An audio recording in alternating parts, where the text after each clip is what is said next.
The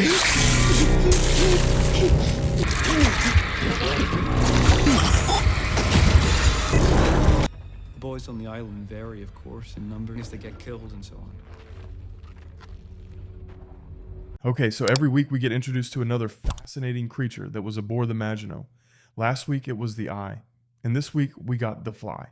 And if that's the pattern, then I'm very excited about what's to come, because it means we'll be introduced to more species and get to see what they can also do. But then from what we've seen so far, the fly is gearing up to change the entire game on Neverland. And I think this one in particular is going to spook them a little bit, because we finally have something which is interested in Prodigy's trillion-dollar project.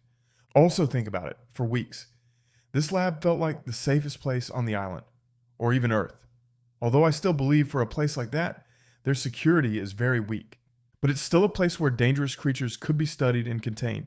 And then, in one moment, that illusion was ripped apart. Also, finally the humans will get a little break from these creatures. And I know it can definitely kill a human, but at least this one has other interests as well. I also think if the flies ever get loose, well, now it's loose, but it's still sort of in containment. But it'd be way too easy for them to wipe out every hybrid on the island. And honestly, it's not just about their acid or their speed. It's because of who the hybrids are. I keep saying this and I'll continue to say it. They're kids in adult bodies who still think like kids, so they wouldn't even know what hit them before it's over. And you could see it in how Isaac reacted when the fly landed on his arm. He didn't treat it like a threat. He treated it like some kind of pet, like a curiosity instead of a predator.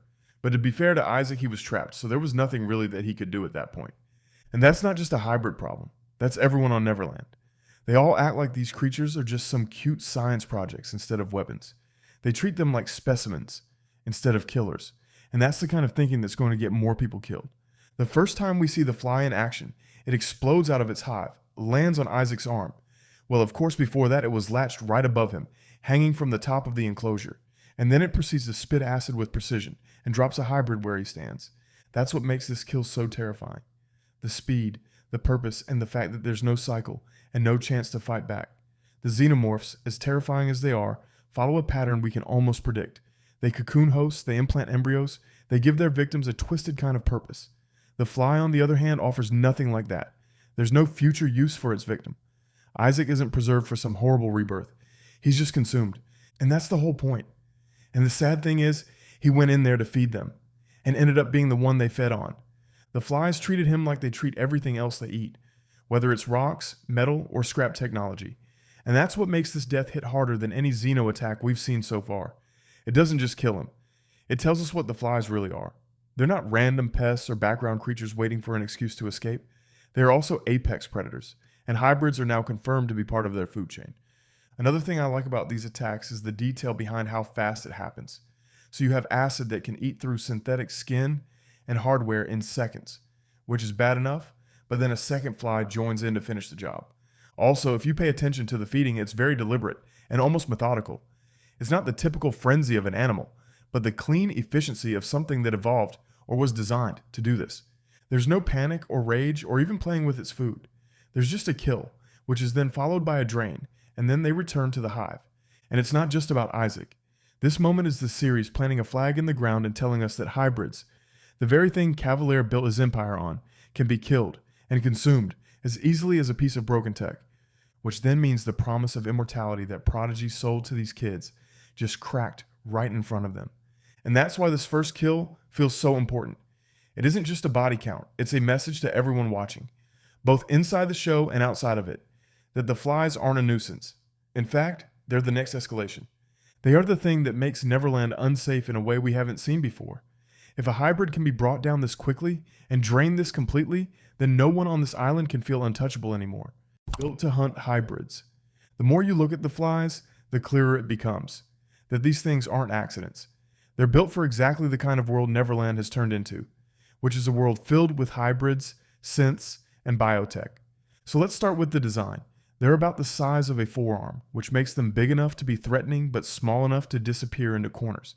They can also cling to walls and ceilings, meaning there's no safe angle, and they can fly, which makes them almost impossible to pin down in a closed space like the lab. But the real weapon isn't their speed or their grip. It's what comes out of that expandable tongue. The acid sac under their mouth fills up, then sprays a corrosive fluid that doesn't just burn the surface.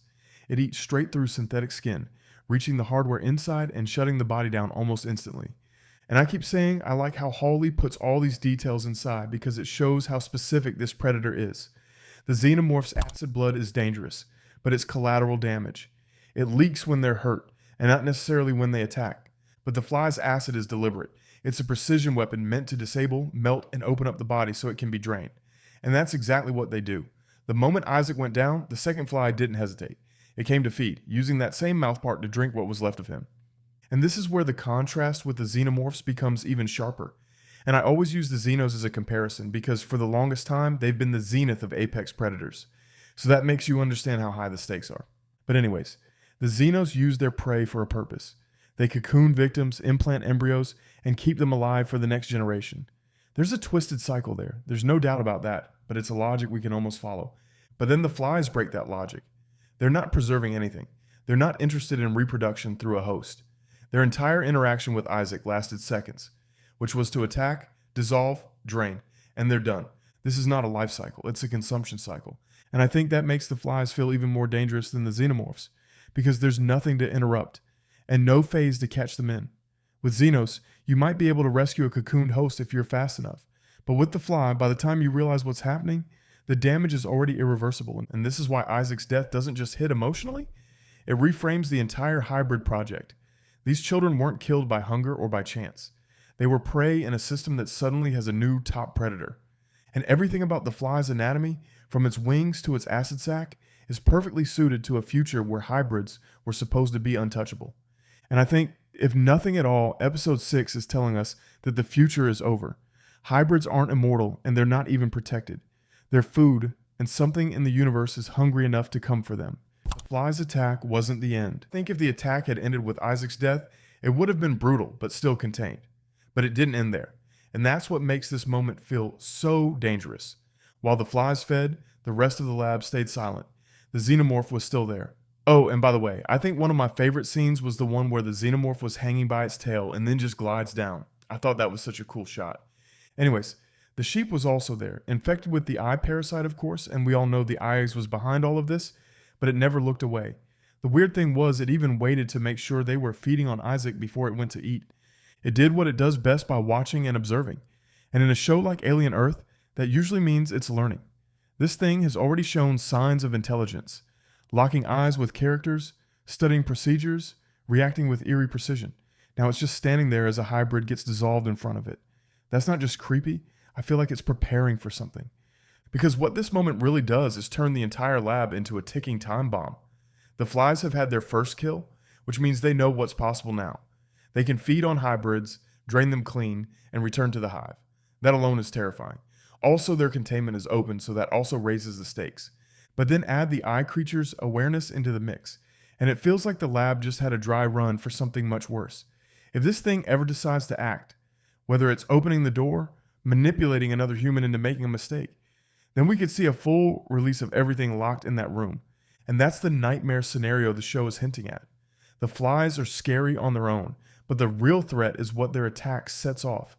Neverland isn't just holding flies, it's holding xenomorphs, it's holding the eye creature, it's holding a whole arsenal of nightmares that Cavalier and Prodigy thought they could control. And we just saw how thin that control really is. This is where the tension moves beyond Isaac. It's no longer about one hybrid dying in a secure cell. It's about whether that cell will even exist by the next episode. The flies have tasted blood, the lab has been breached, and the smartest creature in the room has been paying attention. It's hard not to feel like this was the opening act, where the moment the lab stopped being a research facility and started being a waiting room for disaster. And that's why this doesn't feel like a single death scene. It feels like the start of a chain reaction. And the more we sit with it, the more it feels inevitable that we're going to see another breach. And next time, it might not just be the flies that get out. The predator of tomorrow. The flies ain't just another monster to add to the alien bestiary. They're the story's way of telling us that the future of Neverland isn't safe. Up until now, Cavalier's entire project has been built on a single promise. That hybrids could outlive death, disease, and even fear. Their bodies were supposed to be untouchable, but the moment the flies took down Isaac, that promise cracked wide open. Think about what these creatures represent. They're small, fast, and perfectly adapted to the world Cavalier has created. A world full of synthetic flesh and hybrid hardware. Their acid isn't random either. It's a weapon tuned for exactly the kind of bodies that were supposed to be humanity's future. And they don't just neutralize a hybrid. They break them down into parts and feed, as if to say, your evolution doesn't protect you. That's why the scene lands harder than any other death we've seen so far. It's not just that a hybrid died, it's that a whole generation of children are about to realize that they aren't immortal. And I don't think they really care about the immortality part because all they just wanted was to live. Anyways, morale on Neverland can't recover from that easily. Once you've seen a creature drink from a body that was supposed to live forever, you can't go back to believing in Cavalier's dream. But I also think there's a way out where they can come out of this much stronger and powerful as an entity. Because whoever controls these flies holds the keys to the post-human future. And if Prodigy figures out how to weaponize them, or worse, make hybrids immune while leaving everyone else vulnerable, then they don't just hold a new predator. They hold a monopoly on survival. So imagine what that means. Every competitor's synthetics suddenly become walking targets. Every colony that invested in hybrid labor suddenly becomes a feeding ground. And this isn't just about terror. It's about power. And that's the real nightmare. The flies aren't just a random evolutionary threat. They're a balancing force and a reminder that no matter how far you push toward immortality, something will evolve or be engineered to bring you back to zero. They turn the entire hybrid project from a triumph of science into a gamble against nature. And right now, it seems nature is winning.